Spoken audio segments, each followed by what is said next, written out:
नमस्कार, आदाब और सत श्री अकाल। मैं हूं अंकित जायसवाल। इससे पहले हम लोगों ने सोलर सिस्टम के बारे में पिछली वीडियो में जाना था।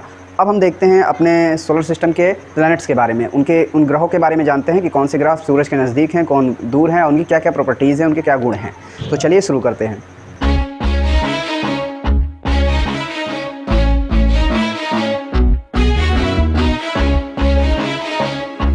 ग्रहों के बारे में जानने से पहले ये जानना है कि ग्रह किन्हें कहेंगे। देखिए, ग्रह उन्हें कहेंगे जिनका एक फिक्स्ड पाथ होता है, जो कि अपने तारे के इर्द गिर्द वो ग्रह मूव करते हैं, यानी अराउंड जो अपने चक्कर लगाते हैं, उन्हीं फिक्स्ड पाथ को हम ऑर्बिट कहते हैं। जो एक साल में एक चक्कर लगाते हैं। अब कहीं पर एक साल 88 दिन का होता है और कहीं किसी ग्रह पर एक साल जो है वो 365 दिन का होता है। जैसे कि आप पृथ्वी पर अगर रह रहे हैं तो पृथ्वी सूर्य का एक चक्कर लगाने में 365 दिन लगाती है, किंतु वो बुध ग्रह जो है सूर्य का एक चक्कर लगाने में केवल उसको 88 दिन लगता है, यानी कि वहाँ का एक साल 88 दिन का होता है। तो इस प्रकार से वो जो है उसका, क्योंकि सबसे छोटा ऑर्बिट भी है। ऑर्बिट बोले तो उसके यानी कि उसका एक फिक्स्ड रास्ता, जो कि वो तारे के चारों ओर घूमते समय उस फिक्स रास्ते पर चलता है, उसी फिक्स रास्ते को कक्षा हिंदी में बोलते हैं, अंग्रेजी में ऑर्बिट बोलते हैं। तो इसके अलावा उनके जो ग्रह होते हैं उनके पास खुद की लाइट नहीं होती है, खुद का लाइट का सोर्स नहीं होता है, वो दूसरे तारों की मदद से खुद चमकते हैं। जैसे पृथ्वी पर दूसरे तारे की मदद से हम लोग को रोशनी प्राप्त होता है, जैसे कि सूरज एक तारा है, उसकी रोशनी के कारण हमें पृथ्वी पर दिन में दिखाई पड़ता है। अब बात करते हैं सबसे पहले ग्रह, जो कि है बुध ग्रह, यानी कि सबसे नज़दीकी ग्रह है, सूरज से सबसे नज़दीक ग्रह है ये ग्रह सूरज का एक चक्कर लगाने में 88 दिन लगाता है, और साथ ही ये ग्रह का जो ऑर्बिट है बहुत ज़्यादा छोटा है, इसीलिए इसको बहुत कम समय में एक चक्कर लगाना, मतलब बहुत कम समय में ये एक चक्कर लगा लेता है। दूसरा ग्रह है मरकरी के बाद दूसरा ग्रह है सूरज से नज़दीक में है, जो कि नाम है उसका शुक्र ग्रह, इंग्लिश में कहेंगे वीनस ग्रह। तो वीनस ग्रह की ये प्रॉपर्टी है कि ये जो है पृथ्वी के एकदम समांतर लगता है, यानी कि पृथ्वी का शेप और आकार जिस तरह है वैसे ही वीनस ग्रह का भी है, इसलिए उसको वीनस ग्रह को पृथ्वी का जुड़वा भी बोला जाता है। तो वीनस ग्रह साथ ही साथ गर्म भी बहुत है, क्योंकि अपने पूरे सोलर सिस्टम में सबसे गर्म ग्रह वीनस ग्रह ही है। इसलिए गर्म है क्योंकि वहाँ पर CO2 बहुत ज़्यादा मात्रा में पाया जाता है। CO2 यानी कि कार्बन डाइऑक्साइड, और कार्बन डाइऑक्साइड की ये विशेषता होती है कि वो गर्मी को बहुत हद तक पकड़ के रखता है, वो गर्मी को छोड़ता नहीं है। जैसे कि अपने यहाँ CO2 0.1 कुछ % है, तो इसलिए जो है हम लोग रात के टाइम पे भी पृथ्वी पर ज़्यादा ठंडी महसूस नहीं करते। और वहीं अगर CO2 नहीं होता पृथ्वी पर तो रात के टाइम पे बहुत ही ज़्यादा एक्सट्रीम ठंडी पड़ती और दिन के टाइम पे बहुत ही ज़्यादा गर्मी पड़ती सूरज के गर्मी के कारण। इसलिए CO2 होना भी बहुत ज़रूरी है पृथ्वी पर, लेकिन कम, यानी कि बैलेंस मात्रा में होना चाहिए। ज़्यादा ना ज़्यादा CO2 हो और ना ज़्यादा कम हो CO2, क्योंकि ज़्यादा हो गया तो वो हमें गर्मी बहुत ज़्यादा महसूस होगी पृथ्वी पे, और कम रह गया तो ठंडी बहुत ज़्यादा महसूस होगी। इसलिए वीनस ग्रह पे उसका जो वातावरण है उसमें CO2 बहुत ज़्यादा है, इसलिए वो सबसे गर्म ग्रह है अपने पूरे सोलर सिस्टम में।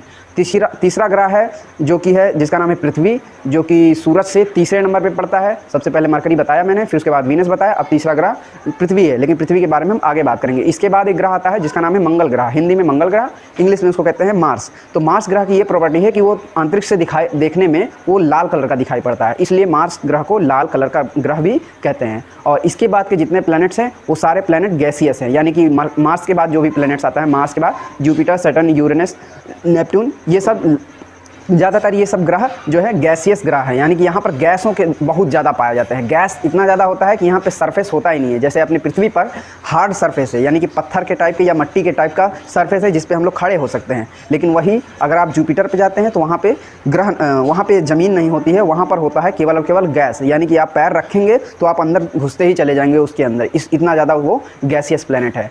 लेकिन गैसियस होने के बावजूद वो पृथ्वी का अपने सोलार सिस्टम का सबसे बड़ा ग्रह है जुपिटर, और उसके पास सबसे ज़्यादा चंद्रमाएँ भी हैं। जैसे कि अपने पृथ्वी के पास रात में एक चंद्रमा दिखाई पड़ता है अगर आप पृथ्वी पर रुक रहे हैं, लेकिन अगर आप जुपिटर में जाएंगे तो वहाँ पे आप रात में कई ढेर सारी चंद्रमाएँ आपको दिखाई पड़ेंगी। तो इसलिए वहाँ का चंद्रमा बहुत ज़्यादा है, और वहाँ वह बहुत सबसे बड़ा ग्रह अपने सोलर सिस्टम का जुपिटर ही है। और बाकी के इसके बाद जो सैटर्न और यूरेनस, नेपट्टून है, ये सब गैसियस प्लैनेट हैं, बहुत बड़े बड़े प्लैनेट हैं। सबसे बड़ा प्लैनेट है जुपिटर। तो ये हम जान चुके हैं अपने सोलर सिस्टम के ग्रहों के बारे में। और अपने सोलर सिस्टम में जो मार्स है, मार्स और जुपिटर यानी कि इन दोनों जो ग्रह हैं, इन दोनों ग्रहों के ऑर्बिट के बीच में, इन दोनों ग्रहों के ऑर्बिट के बीच में एक बेल्ट पाया जाता है जिसको कहते हैं एस्ट्रॉयड बेल्ट। उसमें बहुत ढेर सारे एस्ट्रॉयड यानी कि छोटे छोटे उल्का पिंड जो हैं वो बहुत ढेर सारे हैं वहाँ पे। और वहाँ पे कैसे आए इनके बारे में थोड़ा आगे हम बात करते हैं। और इसके बाद हम जान लेते हैं अपनी पृथ्वी के बारे में। तो अपना पृथ्वी जो है सूरज से तीसरे नंबर की दूरी पर अपना पृथ्वी पड़ता है। सबसे पहले मरकरी, वीनस, उसके बाद अर्थ पड़ता है। तो अर्थ जो है ये अपने पूरे सोलर सिस्टम में 5वां ऐसा प्लैनेट है जो सबसे बड़ा प्लैनेट है। इससे पहले 4 प्लैनेट इससे बड़े हैं अर्थ से, मतलब अपनी पृथ्वी से। लेकिन पृथ्वी की ये खासियत है कि ये अपने जो पोल्स हैं, पोल्स मतलब इसके जो ध्रुव हैं, तो ध्रुवों पर ये फ्लैटेंड है, थोड़ा सा ये चपटा हुआ है। इसलिए इसका जो शेप बनता है वो थोड़ा ऊपर से चपटा और नीचे से एकदम गोल, यानी कि बीच से एकदम गोल, इसलिए इसको कहते हैं जियोइड शेप। तो जियोइड का मतलब ही होता है पृथ्वी का आकार। तो जियोइड शेप अपने पृथ्वी का शेप है। और साथ ही यहाँ पृथ्वी को हम लोग ब्लू प्लैनेट भी कहते हैं। इसलिए कहते हैं ब्लू प्लैनेट क्योंकि यह अंतरिक्ष में जाने पर आप पृथ्वी को देखेंगे तो आपको नीला नीला दिखाई पड़ेगा। नीला इस कारण से दिखाई पड़ता है क्योंकि पृथ्वी के 1/3 हिस्से पर केवल और केवल पानी भरा हुआ है। पानी मतलब कि समुद्र बना हुआ है। तो इस तरह से हम पृथ्वी के बारे में नीला ग्रह और साथ ही ये ध्रुवों पर थोड़ा चिपटा और 5th लार्जेस्ट प्लैनेट है अपने सोलर सिस्टम का और 3rd नियरेस्ट प्लैनेट है सन से।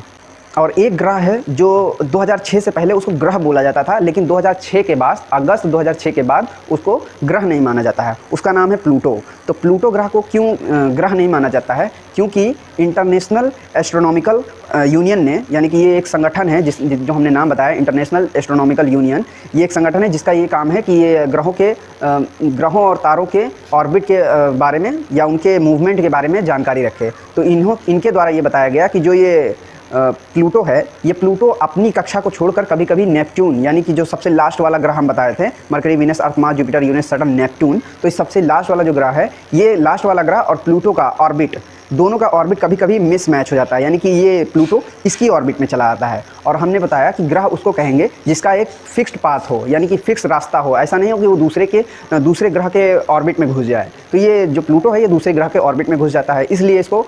और दूसरी बात ये है कि ये ग्रहों के मुकाबले प्लूटो बहुत ही ज़्यादा छोटा है, लेकिन एस्टेरॉयड और मीटेओरॉयड के मुकाबले ये काफ़ी बड़ा है, इसलिए इसको बौना ग्रह कहा जाता है। ना तो इसको एस्टेरॉयड मीटेओरॉयड कहा जाता है और ना ही इसको ग्रह कहा जाता है।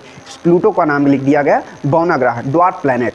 इस तरह से हम प्लैनेट के बारे में ये सारी जानकारियाँ लेते हैं। तो ये सब बहुत ही ज़्यादा महत्वपूर्ण चीज़ें हैं जो अच्छी जानकारी मिली। अब इसके बाद हम अगले टॉपिक को अगले वीडियो में देखेंगे।